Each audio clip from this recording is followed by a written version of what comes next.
Mothers day క్యాలెండర్లో ఒక్కొక్క రోజుకి ఒక్కొక్క ప్రత్యేకత ఉంది. మదర్స్ డే ఉంది, ఫాదర్స్ డే ఉంది, లవర్స్ డే ఉంది, ఇంకా ఏ డేలు ఉన్నాయి చెప్పండి. చిల్డ్రన్స్ డే ఉంది, ఇంకా ఇంకా ఏదో డే ఉందిలేండి. రకరకాల డేస్ ఉన్నాయి.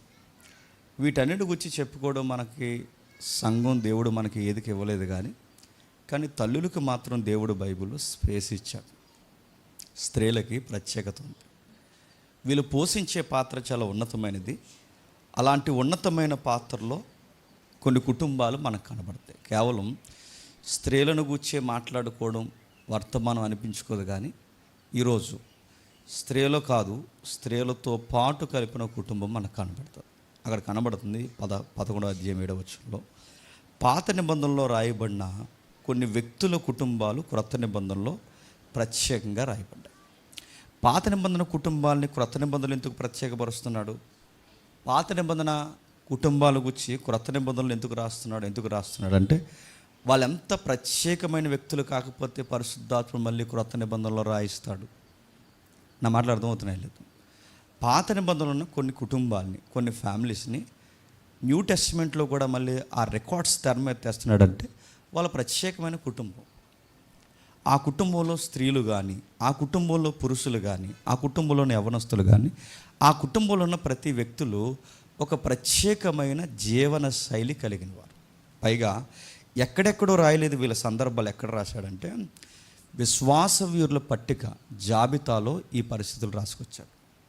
విశ్వాసుల వీరుల పట్టికలో ఈ పరిస్థితులు రాసుకొచ్చాడంటే చిన్న విషయాలు ఏం కాదు. వీని గురించి మనం చాలా కూలంకషంగా ఆలోచించవలసిన సందర్భాలు ఉన్నాయి. ఏమున్నాయి చూద్దాం ఒకసారి. 5వ వచనం మనం మళ్ళీ చూద్దాం. 7వ వచనం ఒకసారి చదవండి. విశ్వాసమును బట్టి నోవహు అదివరకు చూడని సంగతులను గూర్చి దేవుని చేత హెచ్చరింపబడి భయభక్తులు గలవాడే తన ఇంటి వారి రక్షణ కొరకు ఒక వాడను సిద్ధము చేసింది. బాగా వినాలి. అంటే ఒక విచిత్రమైన సందర్భాన్ని తీసుకొస్తున్నాడు నోవహు కుటుంబాన్ని. మనకు ఎన్నోసార్లు తెలుసు నోవహు కుటుంబాన్ని గురించి. నోవహు కుటుంబానికి ఉన్న విశిష్టత ఏముంది? చాలా ఉంది. నోవహు కుటుంబానికి, ఆ కుటుంబానికి ఉన్న ప్రత్యేకత ఆ తరంలో ఏముంది? చాలా ప్రత్యేకత ఉంది. ఆ కుటుంబానికి ప్రత్యేకతే కాదు, ప్రత్యేకమైన పరిచర్య ఉంది. ప్రత్యేకమైన పరిచర్య కాదు, ఆ జనరేషన్లో ఎన్నో సవాళ్ళు, ఏ కుటుంబానికి లేని సవాళ్ళు ఆ కుటుంబానికి ఉన్నాయి. 1 కాదు 2 కాదు. ఆ రోజుల్లో దేవుడు నోవహు కుటుంబాన్ని మూసేయడమే కాదు, బాగా వినాలి, తన చేత్తో నోవహు కుటుంబాన్ని మూసేయడమే కాదు, ఆ రోజుల్లో కాలాన్ని, ఆ రోజుల్లో పరిస్థితులను, కుటుంబాన్ని జలప్రలయంలో ముంచేసి మూసేశాడు. ఇలాంటి పరిస్థితుల మధ్య ఈ కుటుంబం ఏ పాత్ర పోషించిందంటే చాలా గంభీరమైన పాత్ర పోషించింది. అదేంటో మనకు అర్థం కావాలంటే ఒక్కసారి పూర్వకాలపు ఆ లేఖనాలని మనం టచ్ చేయాలి. మనకు సమయం ఎలా తక్కువ ఉంది కనుక నేను అవుట్లైన్స్ చెప్తాను, జాగ్రత్తగా వినండి. ఏం జరుగుతుందో ఆ రోజుల్లో ఒక్కసారి ఆదికాండం రండి. ఆదికాండము 6వ అధ్యాయం, అందరూ బైబిల్ చూడండి. ఆదికాండము 6వ అధ్యాయం బైబిల్ చూడండి. పక్కకు చూడదు, కళ్యాణ మండపానికి వచ్చినట్టు అటు ఇటు చూస్తున్నారు కొంతమంది. బైబిల్ మాత్రమే చూడండి. ఆదికాండము 6వ అధ్యాయం 8వ వచనం చూడండి. అయితే నోవహు యెహోవా దృష్టి యందు కృప నొందినవాడాయను. నోవహు వంశావళి ఇదే. నోవహు నీతిపరుడును తమ తరములో నిందారహితుడై ఉండెను. నోవహు దేవునితో కూడా నడిచినవాడు. ఆ ఒక్క మాట మీకు ఏం తెలియజేస్తుంది? ఎంటైర్ కల్చర్ తెర మీద తీసుకొస్తుంది చూడండి. అంటే ఆ సమకాలీన సమాజం ఎలా ఉందో చూడండి. నోవహు వంశావళి ఇదేనట చెబుతూ, నోవహు నీతిపరుడు తన తరములో నిందారహితుడై ఉండెను. 8వ వచనంలో ఆయన నిందారహితుడు మాత్రమే కాదు, 8వ వచనంలో నోవహు యెహోవా దృష్టికి కృప పొందాడట. నోవహు కుటుంబం లేదా నోవహు దేవుని కుటుంబం, దేవుని యొక్క కళ్ళ దృష్టికి లేదా కను దృష్టికి వీళ్ళంత మంచి కనబడుతుందంటే ఇంకా మిగిలిన వారు ఎవరు కనబడట్లేదంటే కనబడట్లేదు. ఏం జరుగుతుంది? ఆ ముందున్న అధ్యాయాలు మీరు చదవండి. ఏం జరుగుతుంది? ఒక పద్ధతి లేని వివాహాలు జరుగుతున్నాయి ఆ రోజుల్లో. అవిశ్వాసులు విశ్వాసులు కలిసి వివాహాలు చేసుకున్నారు 6వ అధ్యాయంలో తెలుసుగా. దేవుని కుమారులు నరులు కుమార్తెలను చక్కని వారిని చూసి, అంటే దేవుని దృష్టికి అవి మంచి వివాహాలు కాదు. విశ్వాసినే పెళ్లి చేసుకోవాలి. గాడిదకే జంట కుదురుతుంది, గుర్రానికి గుర్రంతోనే తోడు కుదురుతుంది, వెలుగుకి చీకటికి సంబంధం ఉండదు. కానీ రివర్స్ జరుగుతుంది. ఏంటంటే దేవుని పిల్లలను చెప్పుకుంటున్న వారు లోక సంబంధమైన కయ్యేని సంతానంతో జతగట్టారట. ఈ వివాహాలు దేవుని దృష్టికి నచ్చలేదు. అక్కడితో ఆగిపోయారా? ఆ పై అధ్యాయాలకు వెళ్తే మనకు తెలుసు, ఓ గొప్పలు చెప్పుకుంటాడు వాడు కనబడతాడు మనకి. వాళ్ళ భార్యలు ఆదా, శీల, పేర్లు బాగున్నాయని పెట్టుకోకండి, అలాదో టైపు. వాళ్ళతో గొప్పలు చెప్తున్నాడు. ఏమని గొప్పలు చెప్తున్నాడు అంటే, ఈరోజు నేను ఏం చేశాను తెలుసా, ఏం చేసావు అని అడిగితే వాళ్ళ భార్యకి లేదా వాళ్ళ భార్యకి చెప్తున్నాడు. ఏమని చెప్తున్నాడంటే, ఈరోజు ఒకడు నన్ను కొట్టాడు, నేను తిరిగి కొట్టేశాను అన్నాడు. ఒకడు నన్ను చంపాడు, మళ్ళీ నేను తిరిగి చంపేశాను. అంటే వాడు చేసిన తప్పుని ఎంత గొప్పగా చెప్పుకుంటున్నాడు చూడండి. నేరాలు గొప్పగా చెప్పుకుంటున్నారు, కొట్లాట్లు గొప్పగా చెప్పుకుంటున్నారు. ఇక మిగిలిన అధ్యాయం మీరు ముందుకెళ్ళి చూడండి. ఆ 4వ అధ్యాయంలో మత్తెక్కిపోయే సంగీతాలు పుట్టించారట. మత్తెక్కిపోయే సంగీతాలు పుట్టించారు, మైమరిసిపోయే బంధాలు ఏర్పరచుకున్నారు, ఒకరిని ఒకరు చంపుకునే పరిస్థితులు తెర మీదకి వచ్చింది. లగ్జరీ లైఫ్కి అలవాటు పడ్డారు, కొత్త కొత్త సిటీస్ ఫామ్ చేశారట. అంటే ముందు అధ్యాయాలు జరుగుతున్న చరిత్ర నేను చెప్తున్నాను. పట్టణాలు కట్టి పట్టణాలకు పేర్లు పెడుతున్నారు, సంగీతాలు పుట్టించి ఆ సంగీతాల ముసుగులో ఎంజాయ్ చేస్తున్నారు. ఇంకా కొట్లాటలను కూడా గొప్పగా చెప్పుకుంటున్నారు. ఎంత వైలెన్స్ జరిగిస్తే అంత రాయల్టీ అన్న ఫీలింగ్లోకి ఆ రోజుల్లో వచ్చేసారు. ఇలాంటి పరిస్థితుల్లో సరిగ్గా ఇలాంటి టైంలో దేవుడు అన్నాడట, ఎవరి జీవితాలు బాగాలేని టైంలో ఒక్కరి జీవితం దేవుడికి నచ్చిందట. ఆ ఒక్కరి జీవితం ఎవరిదో మనకు తెలుసు, నోవహు కుటుంబాన్ని. నోవహు కుటుంబాన్ని ఆ ఒక్కడి జీవితాన్ని మాట్లాడుతున్నాడు చూడండి. ఏమని మాట్లాడుతున్నాడో ఒకసారి చదువుదాం. 8వ వచనం చదువుదాం ఒకసారి. అయితే నోవహు యెహోవా దృష్టికి కృప పొందినాడు. అయితే అన్నాడంటే దాని అర్థం ఏంటి? అంతకు ముందున్న పరిస్థితులు ఏమీ బాలేదు. బాల్యం నుంచి నరుల హృదయాలు బాలేదు, బాలురు బాలేదు, యవనస్తులు బాలేదు, ఒక్కరు బాలేదు. ఎవరు బాలేని టైంలో ఒక్కడ మాత్రం బాగున్నాడు, ఆయనే నోవహు. రెండో ప్రశ్న, నోవహు ఒక్కడే బాగున్నాడా? మర్చిపోద్దు, ఈరోజు స్పెషల్ డే ఉంది. ఏంటి చెప్పండి? మదర్ కూడా బాగుంది.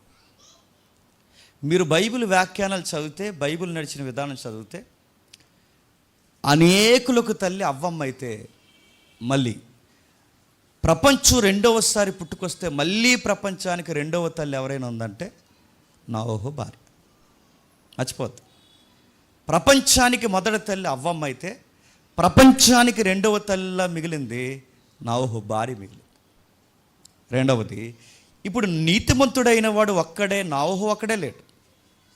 ఒకవేళ నీతిమంతుడైన ఆయన ఒక్కడైతే మిగిలిన 7గురిని ఆయన ఏదో కావాలని ఈయన యొక్క రికమెండేషన్ మీద రక్షించలేదు. అలాంటి పనులు దేవుడు చేయడు. ఒకరి రికమెండేషన్ వల్ల కుటుంబాన్ని కాపాడేస్తాడా? నాకు బేబీ పుట్టింది మదర్స్ డే నాడు ఇంకో మదర్ పుట్టింది నాకు. ఇప్పుడు నేనేదో జేమ్స్ గారు పెద్ద సేవ చేస్తున్నారని ఇప్పుడు నా భార్యకి రికమెండేషన్ ఇచ్చాడు, నా పిల్లలకి రికమెండేషన్ ఇచ్చాడు, నా లైఫ్ పార్ట్నర్కి రికమెండేషన్ తెచ్చే ముందు పెట్టాడు. వాళ్ళు కూడా గుర్తుపెట్టుకోండి, నా రికమెండేషన్ వాళ్ళకి పనిచేయదు. వాళ్ళకి వాళ్ళ నీతిని బట్టి లేదా వాళ్ళ విశ్వాసమును బట్టే దేవుడు వారిని ఎంపికలోకి తీసుకుంటాడు. ఇంకా రికార్డు మీకు అర్థం కావాలి అంటే ఒక్కసారి యెహెజ్కేలు గ్రంథం తీయండి. యెహెజ్కేలు గ్రంథం 14వ అధ్యాయం. యెహెజ్కేలు గ్రంథం 14వ అధ్యాయం. యెహెజ్కేలు గ్రంథం 14వ అధ్యాయం 14వ వచనం.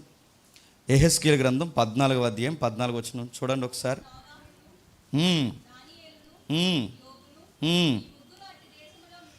ఇప్పుడు ఆ ముగ్గురు అట్టి దేశంలో ఉండినను వారు తమ నీతి చేత తమ్ముడు మాత్రమే రక్షించుకుంటారు. అంటే ఆ మాటకు అర్థం ఏంటి? ఎవరి నీతిని బట్టి చెప్పండి, తమ్మును తాము రక్షించుకుంటారు. ఇప్పుడు నోవహు నీతిని బట్టి నోవహు భార్యను రక్షించలేడు, నోవహు నీతిని బట్టి నోవహు కుమారుల్ని రక్షించలేడు. ఎవరి నీతి వాళ్ళకంటే మీకు ఏమర్థమవుతుంది? ఎవరి ప్రార్థన వాళ్ళదే, ఎవరి భక్తి వాళ్ళదే, ఎవరి విశ్వాసం వాళ్ళదే, ఎవరి యొక్క తీరుతనులు, ఎవరి నీతి వాళ్ళదే. ఒకరిది ఒకరికి వర్తించదుగాక వర్తించదు. యేసుక్రీస్తుని పక్కన పెట్టండి. ఒకరిది ఒకరికి వర్తించదు. ఎందుకంటే నోవహు నీతిమంతుడు కాబట్టి తన భార్యని తన నీతిని బట్టి దేవుడు రక్షించే ప్రయత్నం చేయలేదు. చాలామంది పూర్వకాలం నేను బైబిల్ నేర్చుకున్న కొత్తలో ఇలాంటి ప్రసంగాలు చెప్పేవారు. ఏమనంటే నోవహు ఒక్కడే నీతిమంతుడు కనుక మిగిలిన వారిని కూడా రక్షించాడు. అలా లేదు బైబిల్లో.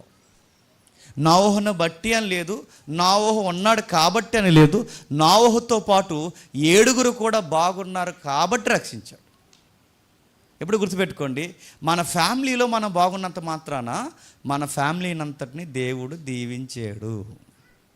అందులో ఒకరికే భక్తి ఉండొచ్చు, లేదా ఒకరికే బాగుండొచ్చు, లేదా ఒకరే దేవునికి దగ్గరగా ఉండొచ్చు. మరి మిగిలిన వాళ్ళ సంగతే?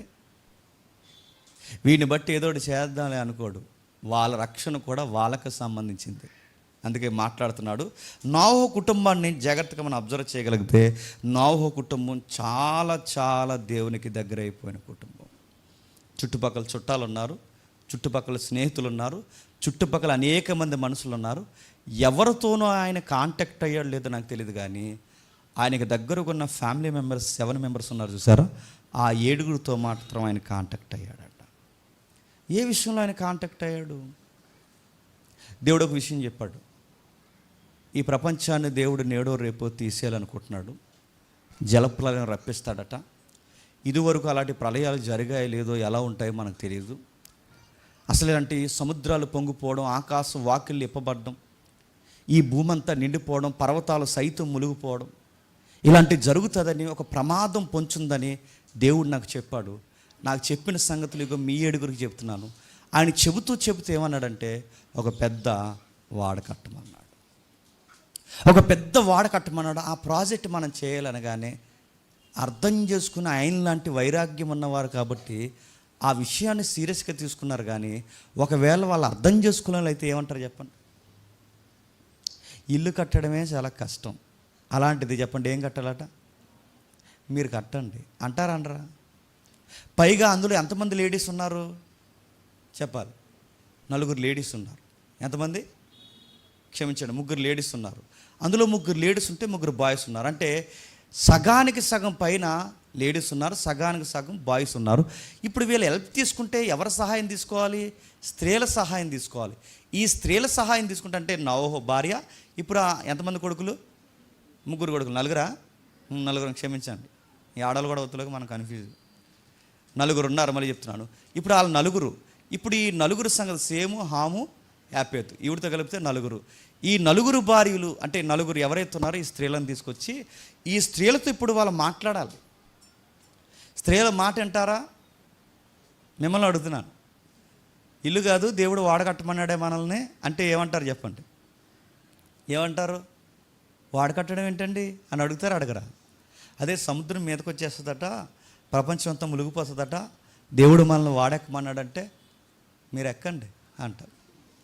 నేను అడుగుతున్నాను, వాళ్ళకి అర్థమవుద్దంటే అందరు స్త్రీలకి అర్థమవుతుందో లేదో నాకు తెలియదు, కానీ ఒక మాట అయితే చెప్తున్నాను వినండి. అందరికి అర్థమవుతుందో లేదో నాకు తెలియదు, కానీ విశ్వాసులైన తల్లులకి, మదర్స్కి ఖచ్చితంగా అర్థమవుతుంది.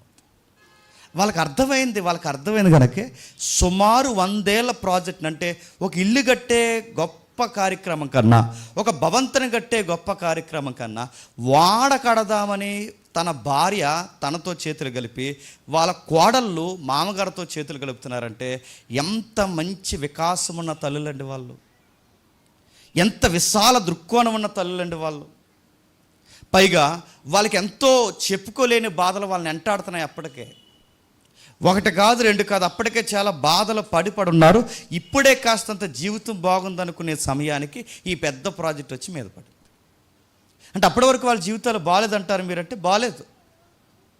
ఏ విషయాల్లో బాగాలేదు? ఒక భార్య భర్తలు ఏ సంగతుల్లో అయితే బాధపడతారో ఆ సంగతుల్లోనే నోవహు భార్య బాధపడ్డారు. ఏ సంగతుల్లో బాధపడ్డారు ఒకసారి 5వ అధ్యాయం 32వ వచనం చూడండి. 5వ అధ్యాయం 32వ వచనం. నోవహు 500 ఏండ్లు గలవాడై సేమును, హామును, యాపేతును కనెను. ఎంతమందిని కన్నాడట? 3. సేము, హాము, యాపేతు. ఈ 3 ఎప్పుడు కన్నాడట? 500 సంవత్సరంలో కన్నా. అంటే సుమారు 400 సంవత్సరాలు వాళ్ళకి ఎవరు లేరు చెప్పండి. బయటికి వెళ్ళి చూడండి, పిల్లలు లేని వాళ్ళు ఎంత ఏడుస్తారు. బయటికి వెళ్ళి చూడండి, పిల్లలు లేకపోతే ఎంత బాధపడతారో. క్రీస్తు పూర్వమైన, క్రీస్తు శకమైన పిల్లలు లేని దంపతుల్ని ఎలా చూస్తారు చెప్పనా?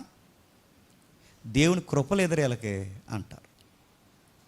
పిల్లలు లేని దంపతుల్ని బయట ఉన్నవారు ఎలా చూస్తారు చెప్పనా? అరే ఏం జీవితారులా, ఒంటరి జీవితాలు వీళ్ళవే అంటారు. బయట పిల్లలు లేని వారిని ఎలా చూస్తారు తెలుసా? అరే వీళ్ళకి కనీసం దేవుని యొక్క కృప కానీ దయ కానీ, అసలు వీళ్ళకి భక్తి లేదురా, ఆ భక్తి లేదు కనుకే వీళ్ళకి దేవుడు బిడ్డల్ని ఇవ్వట్లేదురా అని చూస్తారు. క్రీస్తు పూర్వం ఇంకా ఎక్కువ పిల్లలు లేని తల్లిదండ్రుల్ని, గొడ్రాలని చాలా ఘోరంగా అవమానించేవారు. 1 సంవత్సరం కాదు, 2 సంవత్సరాలు కాదు, 4 సంవత్సరాలు కాదు. 4 సంవత్సరాలు పిల్లలు లేట్ అయితేనే అత్తింటి కుటుంబం, అమ్మింటి కుటుంబం ఎలా చూస్తారండి? పైనుంచి కిందకు చూస్తారు. ఏంటే అందరు పిల్లల్ని కట్టున్నారు, పిల్లలు కన్నావు గొడ్రాలుగా. పైపచ్చికి అత్తింటోళ్ళు ఏమంటారు చెప్పనా?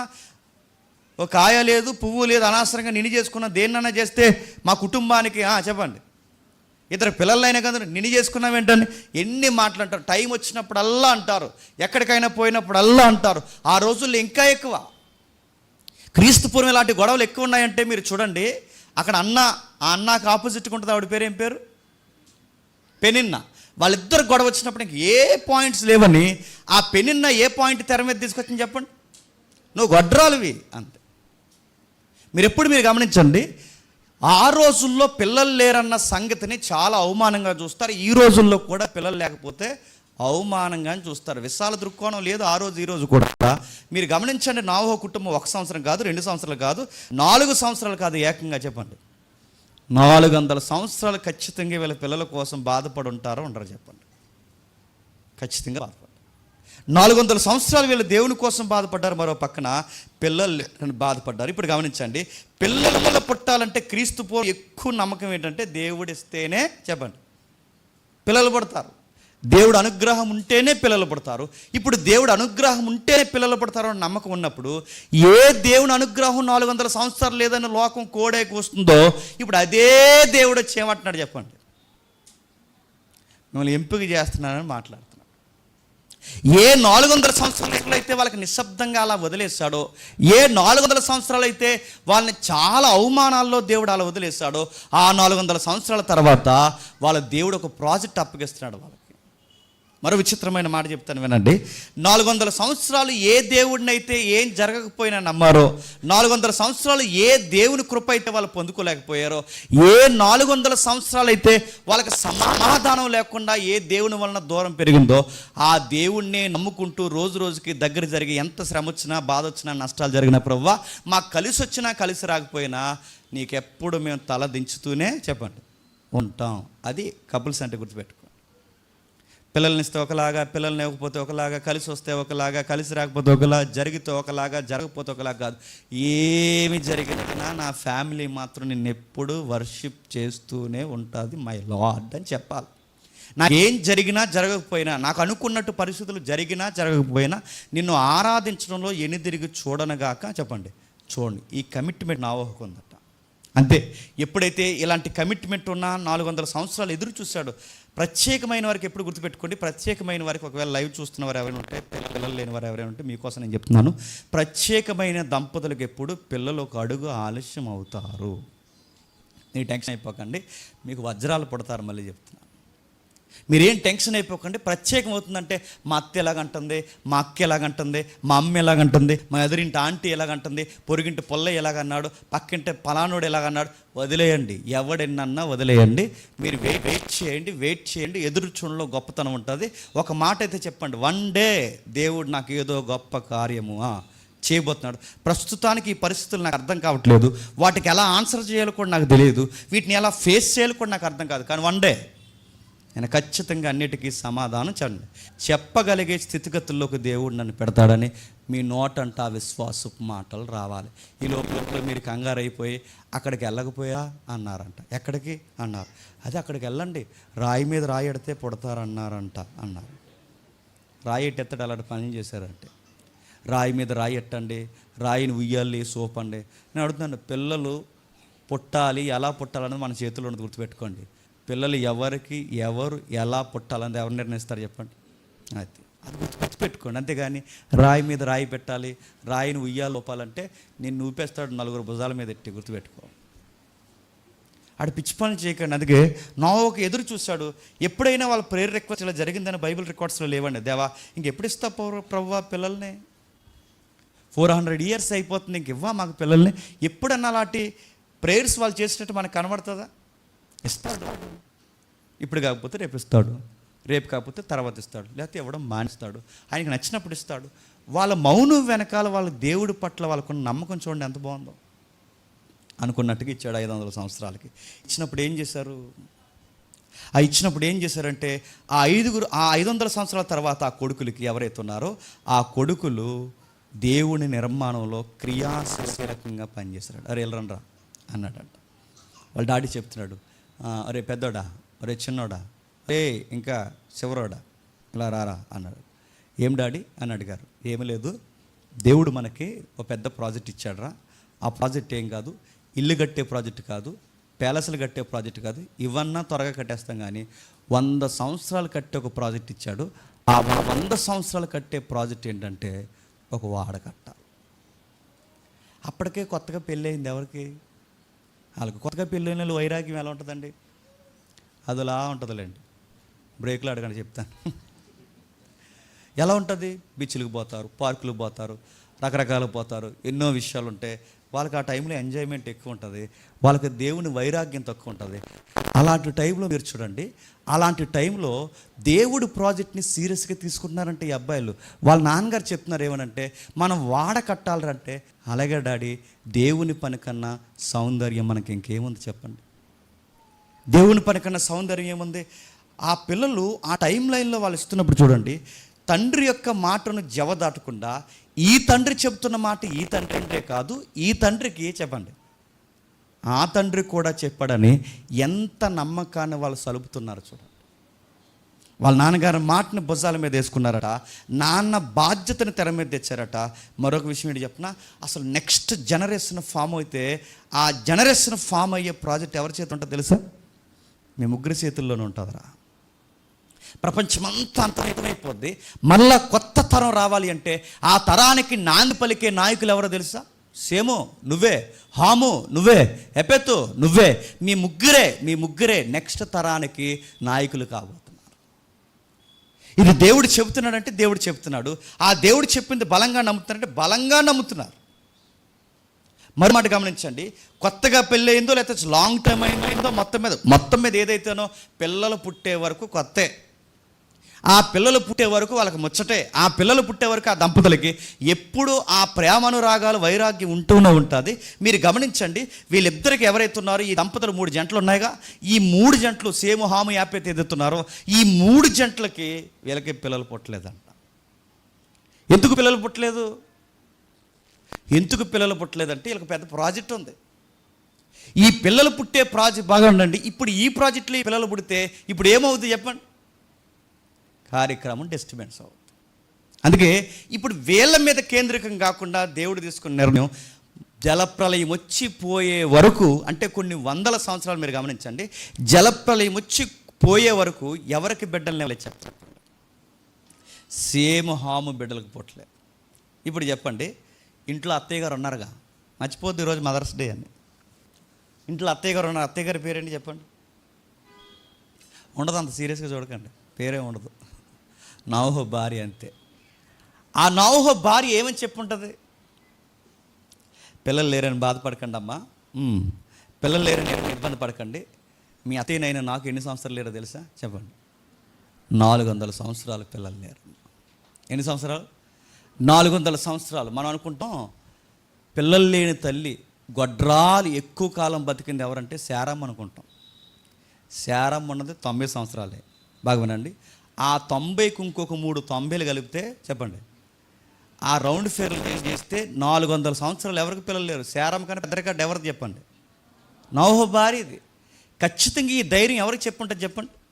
ఖచ్చితంగా కోడలకు చెప్పింది. ఏమని చెప్పుంటుంది? అమ్మ బాధపడకండి, దేవుడు అనుకున్న సమయానికి ఖచ్చితంగా పిల్లల్ని ఇస్తాడు, అప్పటి వరకు వెయిట్ చేయండి. నేను 400 సంవత్సరాలు ఎదురు చూశాను, మీరు కూడా ఎదురు చూడండి. దేవుడు తగిన సమయం అందు మనకి పిల్లలను అనుగ్రహిస్తాడు. ఖచ్చితంగా దేవుడు పిల్లలను అనుగ్రహిస్తాడు. ఆయన పిల్లలను అనుగ్రహించడమే కాదు, మన ద్వారా గొప్ప కార్యాలు దేవుడు చేయబోతున్నాడు. ఇప్పుడు చెప్పండి, ఆ కుటుంబంలో నోవహు ఒక్కడే కాదు నీతిమంతుడు చెప్పండి. నోవహు భార్య నీతిమంతురాలు, చెప్పండి. నోవహు కొడుకులు నీతిమంతులు. చెప్పండి. నోవహు కోడళ్ళ నీతిమంతులు. అంటే అది నీతిమంతుల కుటుంబం, అంటే అది నీతిమంతుల కుటుంబం. అందుకే పేతురు గారు ఈ కుటుంబాన్ని డిక్లేర్ చేసి ఒక సర్టిఫికెట్ ఇచ్చాడు. ఏమని ఇచ్చాడు? ఒకసారి మొదటి పేతురు పత్రిక చూడండి. మొదటి పేతురు పత్రిక 3వ అధ్యాయం. మొదటి పేతురు పత్రిక 3వ అధ్యాయం. మొదటి పేతురు పత్రిక 3వ అధ్యాయం. మొదటి పేతురు పత్రిక 3వ అధ్యాయం 20వ వచనం. మొదటి పేతురు పత్రిక 3వ అధ్యాయం 20వ వచనం. దేవుని దీర్ఘశాంతము ఇంకా కనిపెట్టుచున్నప్పుడు పూర్వము నోవహు దినములలో ఓడ సిద్ధపరచుచుండగా అవిధేయులైన వారి యొద్దకు, అనగా చెరలో ఉన్న ఆత్మల యొద్దకు ఆయన ఆత్మరూపిగానే వెళ్ళి వారికి ప్రకటించను. ఆ వాడలో కొందరు, అనగా 8 మంది నీటి ద్వారా, చెప్పండి, రక్షణ తీసుకున్నారు. మన కుటుంబాలు తెర మీదకి తండి. 8 మంది నీటి ద్వారా రక్షణ పొందారు. అంటే ఈ ఫ్యామిలీలో ఇంకా కొంతమంది బాప్టిజం తీసుకోలేదని అనడానికి లేదు. పెద్దావిడ తీసుకుందట, పెద్ద ఆయన తీసుకున్నాడట, చిన్నోళ్ళు తీసుకున్నారట, కోడలు తీసుకున్నారట, అందరూ బాప్టిజం తీసుకున్నారట. వాళ్ళ బాప్టిజాలు తీసుకుని చర్చిలకు కూడా తిరగరట. వాళ్ళ బాప్టిజాలు తీసుకుని ఏం చేస్తారట? దేవుని పనిని శ్రద్ధ కలిగి యూనిటీగా కుటుంబం పనిచేయడం స్టార్ట్ చేస్తుంది. ఆ కుటుంబంలో ఎవరెవరు క్రియాశీలకంగా పనిచేస్తారంటే ఒక పెద్ద తలకాయ ఉంది నోవహు. ఆ రెండవ తలకాయ ఎవరంటే నోవహు భార్య. ఈ ఇద్దరు తలకాయలు కలిసి ఎవరిని గైడ్ చేస్తున్నారు చెప్పండి? పిల్లల్ని గైడ్ చేస్తున్నారు. చూడండి, పెద్దలు ఎప్పుడు అలానే వ్యవహరించాలి. ఒకరు బాగుండి ఒకరు బాగోకపోతే, ఒకరు నిలబడి ఒకరు నిలబడకపోతే, ఒకరు భక్తి గుండి మరొకరు భక్తిగా లేకపోతే పిల్లలు గాలిద వల్ల తయారవుతారు. మళ్ళీ చెప్తున్నా, తల్లి వస్తేనేమో తండ్రి రాదు, తండ్రి వస్తేనేమో తల్లి రాదు, పిల్లలు వస్తేనేమో తల్లిదండ్రులు రారు. నడు అవేం కుటుంబాలండి? కుటుంబాలు అడుగుతున్నా, అవేం కుటుంబాలు అంటే భక్తి అందరికి ఉండదా? ఒకరికి ఉంటే ఒకరికి ఉండదా? అవేం ఫ్యామిలీస్ అంటే? ఈరోజు అలాంటి ఫ్యామిలీస్ ఎక్కువైపోయి కుటుంబంలో చూడండి, పిల్లలు వస్తారు, తల్లిదండ్రులు కనబడరు, తల్లిదండ్రులు వస్తారు, పిల్లలు కనబడరు. కానీ కుటుంబం చూడండి, ఆ 8 మంది కలిసి కూడా కుటుంబం బాప్టిజం తీసుకున్నారు. కొన్ని పదాలు ఉన్నాయి అక్కడ. 8 మందికి ఆత్మ అనుభవం ఉందంట. మరో పదాలు ఉన్నాయి అక్క. 8 మందికి ఆత్మ అనుభవం ఉండడమే కాదు, 8 మందికి బాప్టిజం అనుభవం ఉందట. 8 మందికి నీతి అనే సర్టిఫికెట్ ఉందట. 8 మందికి కూడా సాక్ష్యం ఉందట. 8 మంది కూడా దేవుని కనుదృష్టిలో పడినోళ్ళట. 8 మంది కూడా ప్రపంచానికి నేరస్థాపన చేయడానికి నిలబడ్డారు.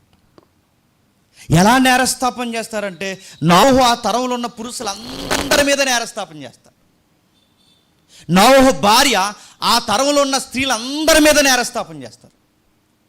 నోవహు కొడుకులు ఆ తరం ఉన్న యవనస్తులందరి మీద నేరస్థాపన చేస్తారు. నోవహు కోడళ్ళు ఆ తరం కోడలందరి సంగతి చూస్తారు. గుర్తుపెట్టుకోండి. మీకు ఏమర్థం? ఒక్క ఫ్యామిలీ ప్రపంచానికి జడ్జిమెంట్కి వ్యతిరేకంగా నిలబడుతుంది. చూడండి, దేవా వీళ్ళు ఏ విషయంలో వీళ్ళని జడ్జి చేస్తావు? నోవహు అంటట, మాలాంటి వైరాగ్యం వీళ్ళకుందా? ఈ పురుషులందరి మీద నేరస్థాపన చేయడానికి ఆ రోజు నోవహు నిలబడతాడట. ఆ రోజు నోవహు భార్య నిలబడుతుంది. ఈ స్త్రీల వీళ్ళకి ఎంతసేపు సంసారం సంపాదన, దాపరికాలు, వీళ్ళ లక్ష్యాలు ఇవే తప్ప ఎప్పుడైనా నీ సువార్త భారం వీళ్ళకుందా? సంసారం చేసిన ప్రతి తల్లిని ఆ రోజు నోవహు భార్య నిలదీసి కడిగిపడేస్తుందట. ఏం వైరాగ్యం ఉంది చెప్పండి? వస్తారు, చర్చిలో ఏమైనా ఉంటారా తినంగా, ఏమైనా వింటారా తినంగా, ఏమైనా నేర్చుకుంటారు ప్రభువుల్లో? ఇప్పుడు నేర్చుకున్నారు, ఏదో వినబడుతుంది, వినబడిన వాళ్ళు ఏదైనా ఒక బాధ్యతగా వ్యవహరిస్తారా? అటు కుటుంబానికి తినంగా ఉండరు, ఇటు సంఘానికి తినంగా ఉండరు. వీళ్ళు ఏం వ్యవహరిస్తున్నారు ప్రభు అని ఆ రోజు కమాండ్ చేసి జడ్జిమెంట్ మనకు వ్యతిరేకంగా ఇవ్వని నోవహు భార్య అడగదనుకుంటున్నారా? మేము స్త్రీలము, ప్రతి దిక్కున మమ్మల్ని గౌరవిస్తారు అనుకోకండి. గుర్తుపెట్టుకోండి, బస్సులో గౌరవిస్తారేమో. మేము స్త్రీలు మాకు ప్రతి దిక్కున పెద్దపేట వేస్తారనుకోండి. ఒకవేళ ప్రతి దిక్కున పెద్దపేట వేయొచ్చేమో, కానీ జడ్జిమెంట్లో స్త్రీలని పురుషులను కూడా దేవుడు ఒకలాగే చెప్పండి చూస్తారు. నోవహు భార్య నేరస్థాపన చేస్తారు, నోవహు కోడలు నేరస్థాపన చేస్తారు. వాళ్ళు ఖచ్చితంగా నిలబడతారు, వారు మాట్లాడతారు. ఎందుకు మాట్లాడతారు? ఇదిగో ప్రభువా, నా భర్త ఏది చెప్తే తలదించాను నేను. నా భర్త ఒక మాట, నా ఒక మాట కాదు. నా కోడలు అంటారు, మా మాంగారు ఏది చెప్పారో తలదించాం మేము. మా భర్తలు ఏ పని చేస్తున్నారు మేము ఆ పని చేస్తాం. ఆ కొడుకులందరూ నేరస్థాపన చేస్తారు. మా నాన్న అమ్మ చెప్పిన మాటలు మేము వింటూ తలదించామని ఆ రోజు నేరస్థాపన చేస్తారు. చేయరనుకుంటున్నారా? కొడుకులు కోడళ్ళు ఒకటైన తర్వాత తండ్రులండ్రులు అన్నారట, మీరు మాకు అడ్డు అయిపోయారు, మీరు ఏరేగా ఉంటారా అన్నారంట. ఏమడ్డు అయిపోయారో? మీరు ఏరేగా ఉంటారా అని అడిగారట. నేను అడుగుతున్నాను, వాళ్ళు ఏరేగా ఉంటే అసలు నేను ఏరేగా చిన్నప్పుడు ఎప్పుడైతే కాగితాలు ఎత్తుకుంటూ తిరుగుతూ నేను చిన్నప్పుడే పెట్టేసింది, అనవసరంగా వదిలేశారు నిన్ను. కొత్తగా కాళ్ళు వచ్చే సమయానికి వీళ్ళు ఏం చేస్తారు చెప్పండి? కొత్తగా కాళ్ళు వచ్చే సమయానికి ఆ తల్లిదండ్రులతో కలిసి ఉండడానికి వాళ్ళకి ఎంత ఇబ్బందో, వాళ్ళు ఉండడానికి ఎంత ఇబ్బంది పడిపోతారో, ఎంత ఎంత నసుకుతూ బాధపడతారు. నావోహు యొక్క భార్య అత్తా కోడలు ఎలా కలిసి వస్తున్నారంటే నాకు చిత్రంగా ఉంటుంది. నడుతున్నాను, అత్తా కోళ్ళు కొట్టుకొని అత్తా కోళ్ళు ఎవరున్నారు చూపించండి, ఉంటారా? వందనాలు అత్తగారు అంటారు, పక్కెళ్ళి చచ్చిపోతున్నాను దీంతో అంటారా చెప్పండి. బాగున్నా తల్లి, భోంచేసేవే అని అడుగుతుంది వాళ్ళ అత్త వాళ్ళ కోడని. చేశాను అత్తయ్య గారు, మీరు అని ఎంత నైస్గా మాట్లాడుకుంటారు బయట. పక్కెళ్ళక అంటది కోడలు, ఏమని చెప్పినా చచ్చిపోతాను దీంతో పడలేక. ఆ కోడని చూసి అత్తగారు అంటది, ఏమని చెప్పినా పనికి మళ్ళీ అనవసరంగా చేసుకున్నాను దీన్ని. ఆ రోజు మా కొత్తగా కనబడింది, ఇంకా మంచి సంబంధాలు వద్దును మాకు, ఆ కూర వేసుకుపోయావా అంటారట.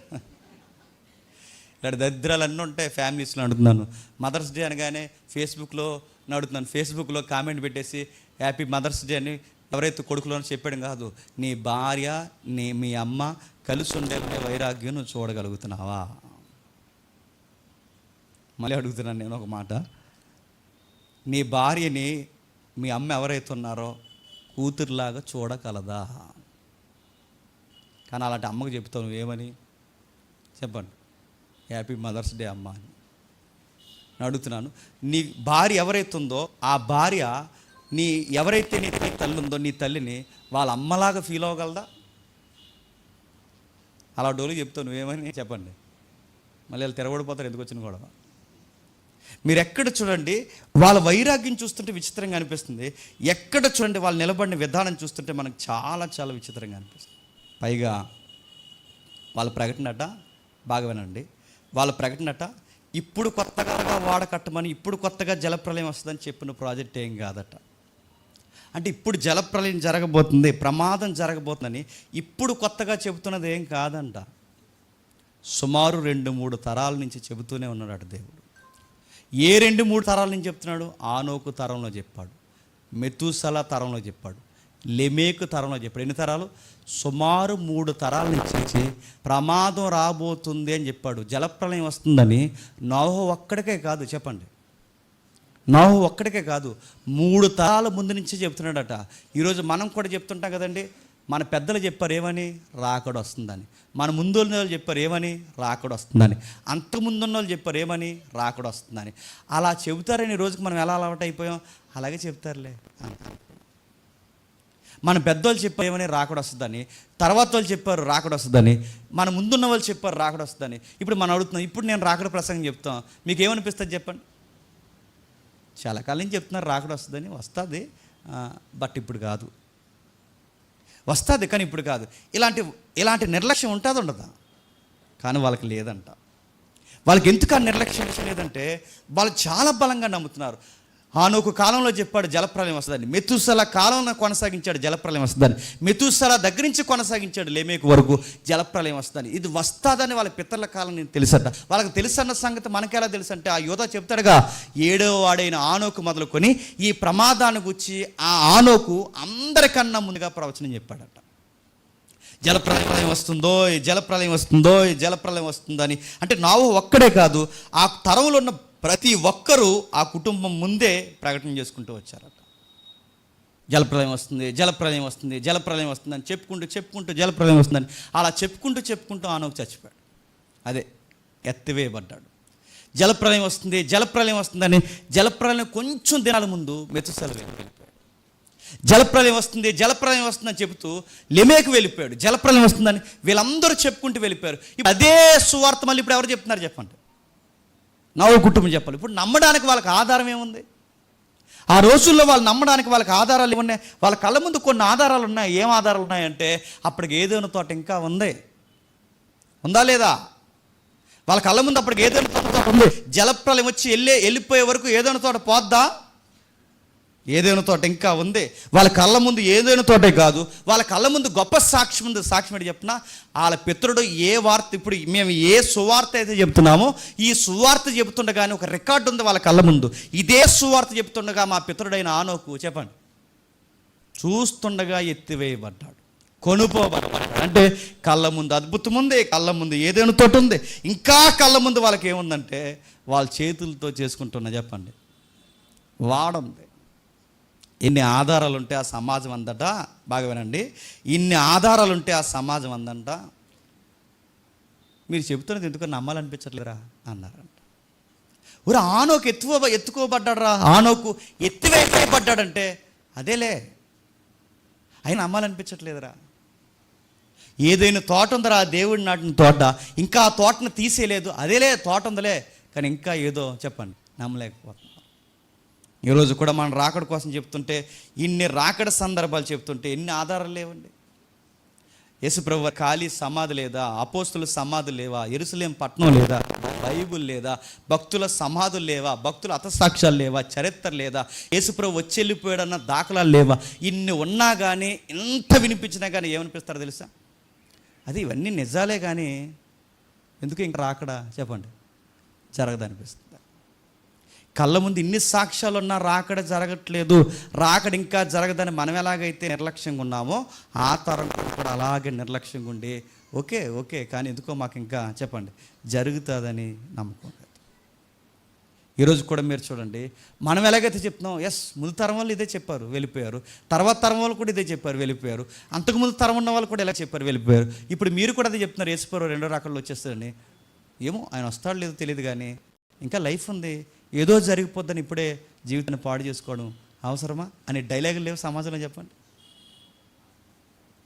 అందుకే సామెతలు ఏంటి చెప్తున్నా, కాస్త వెలుగుండగానే చెప్పండి ఏదో సక్కబెట్టేస్తారు అటు మరి, కాస్త ఓపుకుండగానే చెప్పండి వెనకాల వేసేస్తారట. వేసి అని అడుగుతాను, రాళ్ళు వేసేసుకోండి, వెలిగెట్టేసుకోండి, దీపాలు పెట్టేసుకోండి, ఎన్ని ఎట్టేసుకుంటారు పెట్టేసుకోండి, కానీ ఒకటి మాత్రం గుర్తుపెట్టుకోండి, ఒక్కరోజు ఖచ్చితంగా రాకడ జరుగుద్ది.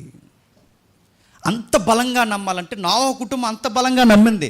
వాళ్ళ ముందున్న 3 తరాల్లో వాళ్ళు చెప్పింది జరగకపోయినా ఇప్పుడు వీళ్ళ తరం వచ్చేసరికి మేము చెప్పింది జరుగుద్దనడానికి తోట ఆధారం కాదు, మిగిలిన ఆధారం కాదు, దేవుడు ఉన్నాడనడానికి ఆధారం, ఆయన కార్యాలు జరుగుతాయనడానికి ఆధారం అవ్వచ్చేమో కానీ ఆ చెబుతున్నది ఈ తరంలోనే జరిగిపోద్దనడానికి ఆధారం ఏంటంటే ఒకటి ఆధారం, విశ్వాసమే ఆధారం.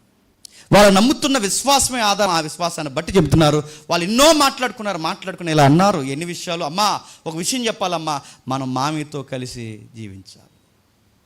మామయ్య గారు ఎవరున్నారు, కోడలు చెప్తుంది, ఈవిడేమో కోడల్ని మోటివేట్ చేస్తుంది, ఆయనేమో కొడుకుల్ని మోటివేట్ చేస్తారు, లేదా ఈ పెద్దలు ఇరువురు కలిసి ఆ పిల్లల్ని మోటివేట్ చేస్తారు. మోటివేట్ చేసి ఏం చేస్తారంటే వాళ్ళందరూ కలిసి ఒక ఐక్యతతో ఒక పెద్ద వాడను కట్టారు.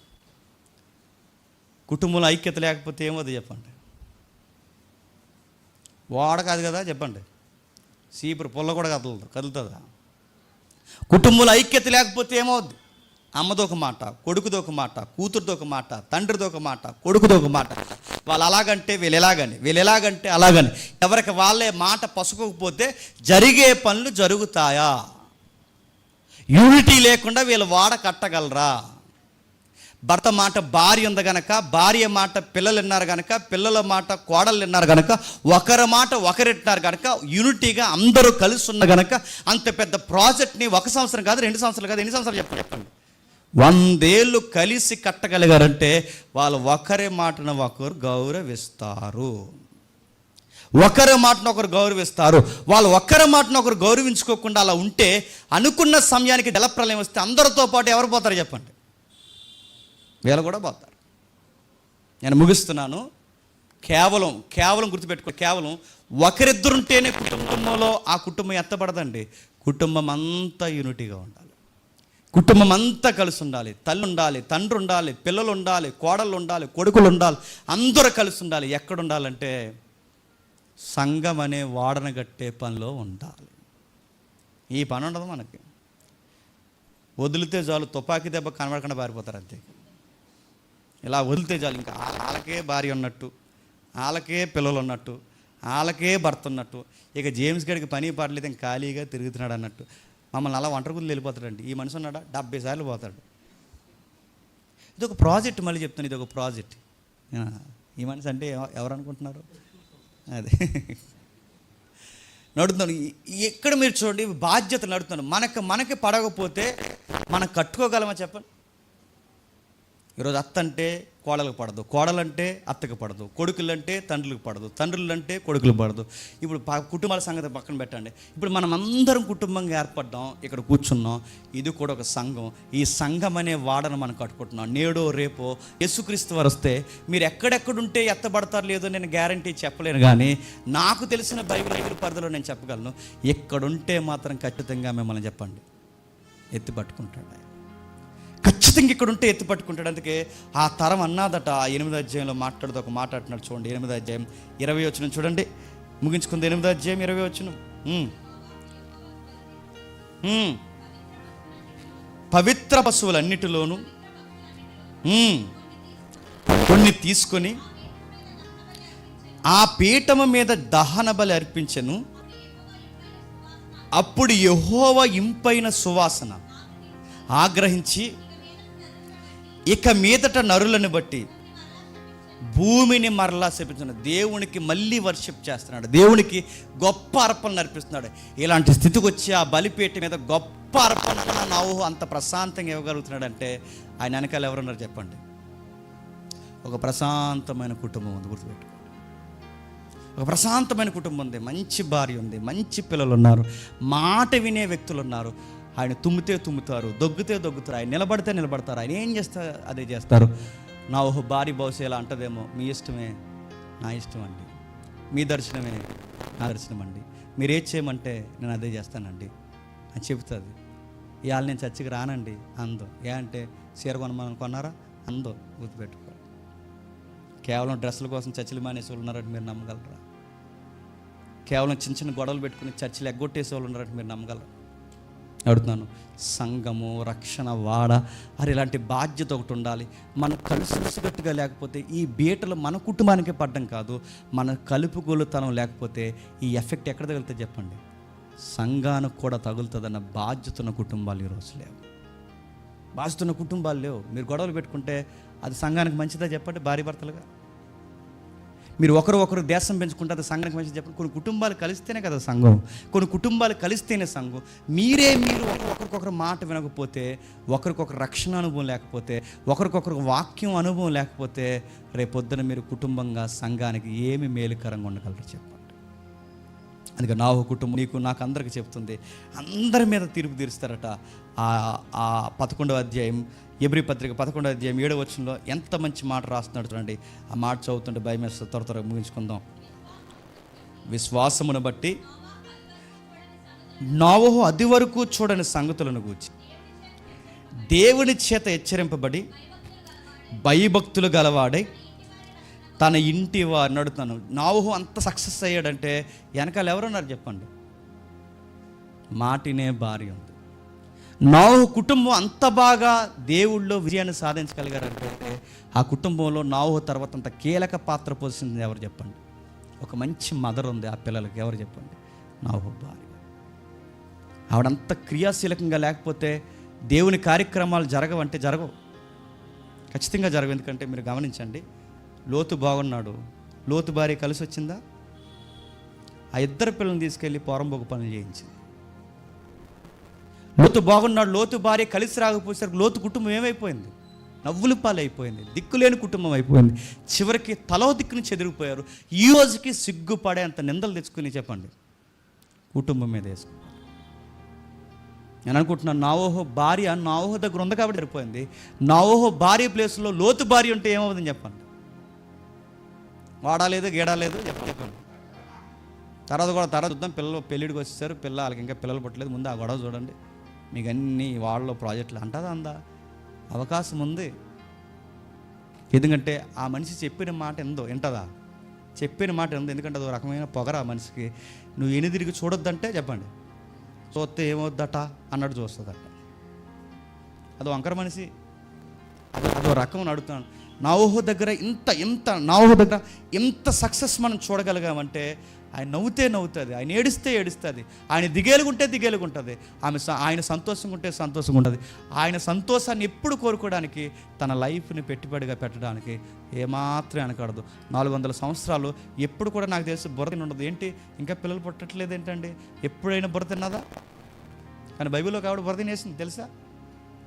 ఆ యాకోబు గారి భార్య. అందుకే ఆవిడ పేరు ఏం పేరు?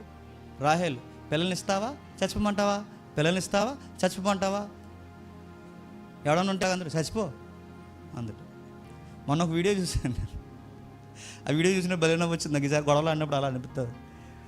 ఆ వీడియోలో ఏమంటారంటే ఒకడు వచ్చి బెదిరిస్తాడు, వాళ్ళ వైఫ్ని పట్టుకుని ఇలా పీక మీద కత్తెట్టి వాళ్ళ వైఫ్ని పట్టుకుని అక్కడ ఉంటాడు. వాళ్ళ వైఫ్ని పట్టుకుంటాడు విలన్ వచ్చి, ఏదో డాక్యుమెంటరీ, హాలీవుడ్ డాక్యుమెంటరీ. అక్కడ ఉంటాడు. వీడు వచ్చి తన వైఫ్ని పట్టుకుని రైట్ మర్యాదగా డబ్బు ఇచ్చాయి, డబ్బు ఇవ్వకపోతే ఈయన చంపేస్తాను అన్నాడు. అప్పుడు ఆడన్నాడు చంపే ఇంకో దాన్ని చేసుకుంటా అన్నాడు. నడుతున్నాడు. మీకు ఏమర్థమవుతుంది? ఇలా ఉండకూడదు. ఇది పోతే బాగుండని ఎప్పుడు ఏ భర్త చెప్పండి భార్య కోసం అనుకోకూడదు. తను ఉండాలి, నాతో తిరగాలి, నాతో పాటు అనేక విషయాల్లో కలగజేసుకోవాలి, నా కుటుంబానికి సంరక్షణగా ఉండాలి, నా దేవుడిని కళలో పండించడంలో నాతో పాటు తను కూడా నా కళలను చెప్పండి పండించుకోవాలి. అవి నాతో పాటు పరిగెట్టాలి, నా భారాలన్నీ ఎత్తుకోవాలి.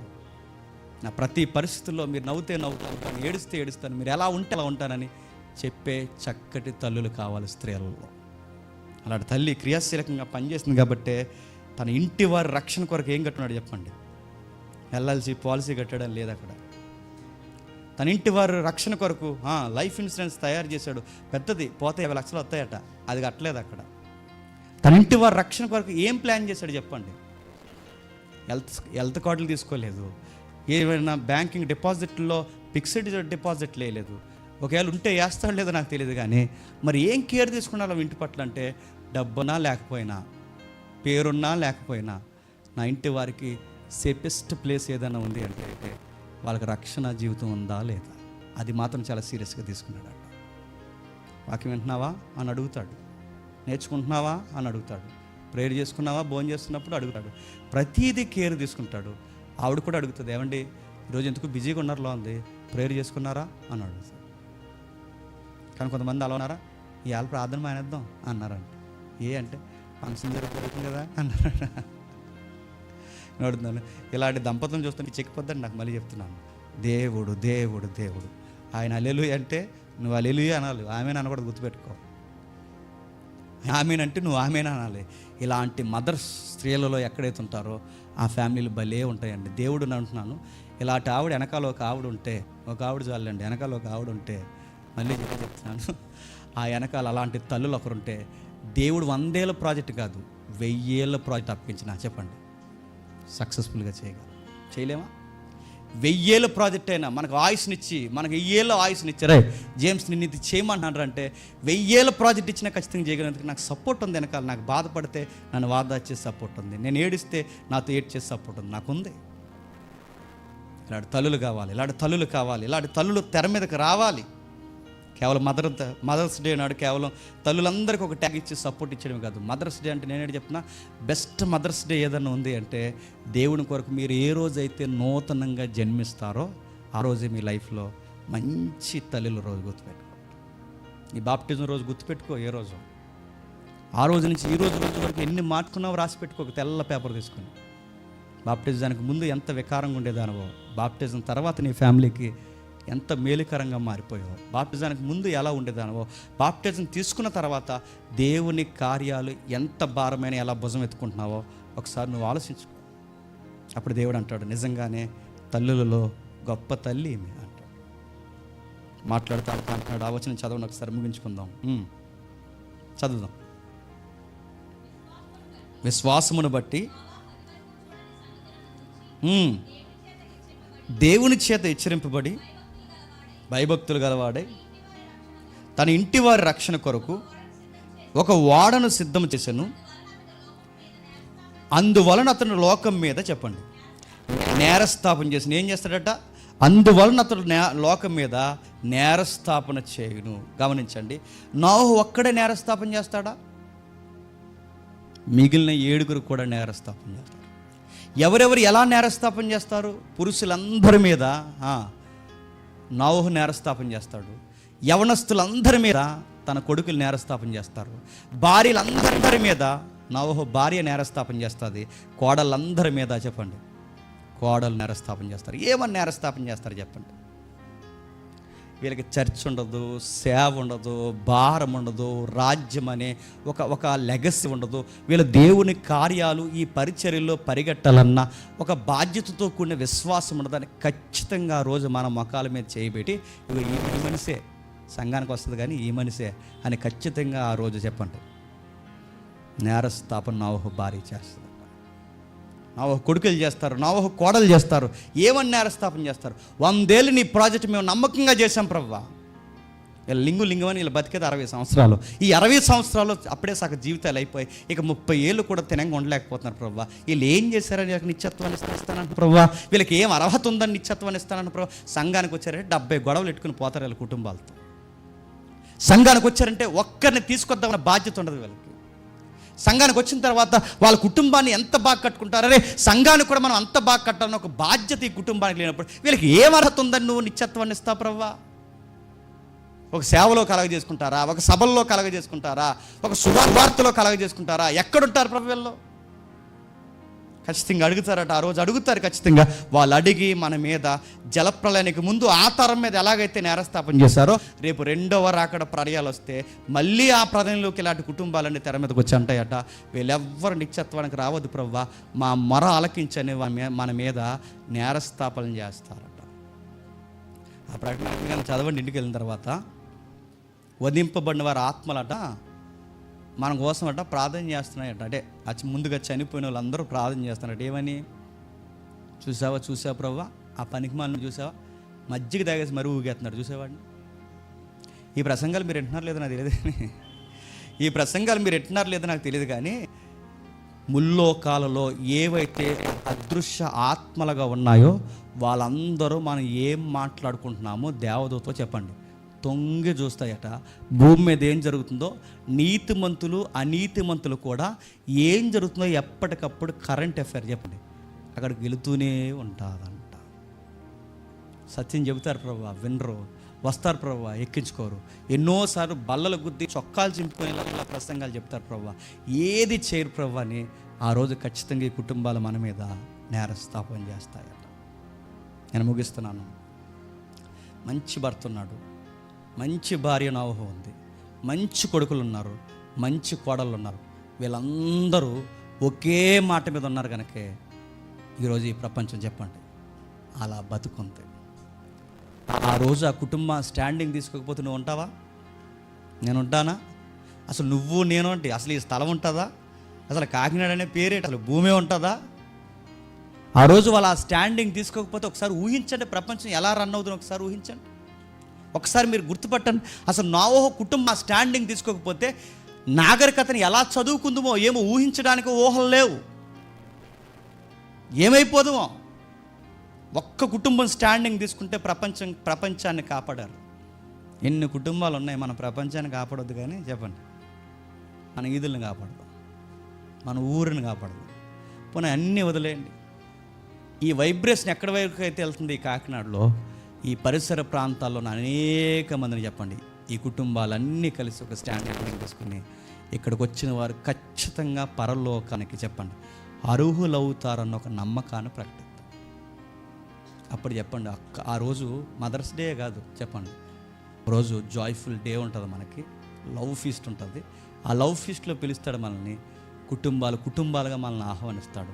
ఆ రోజు గొర్రెపిల్ల వివాహ మహోత్సవంలో మనం కూర్చుంటాం. ఆ రోజు అంటాడు నమ్మకమైన కుటుంబాలు ప్రభువా. నోవహు కూడా మనకు సాక్ష్యం ఇవ్వచ్చు, అబ్రహాము కుటుంబం కూడా మనకు సాక్ష్యం ఇవ్వచ్చు. నమ్మకమైన బిడ్డల ప్రభువా, వాళ్ళ తరానికి మంచి సేవనం చేసి నీ దగ్గరికి వచ్చిన గొప్ప కుటుంబీకులని దేవుడికి మరొకసారి జ్ఞాపకాల్లోకి తీసుకొస్తారు.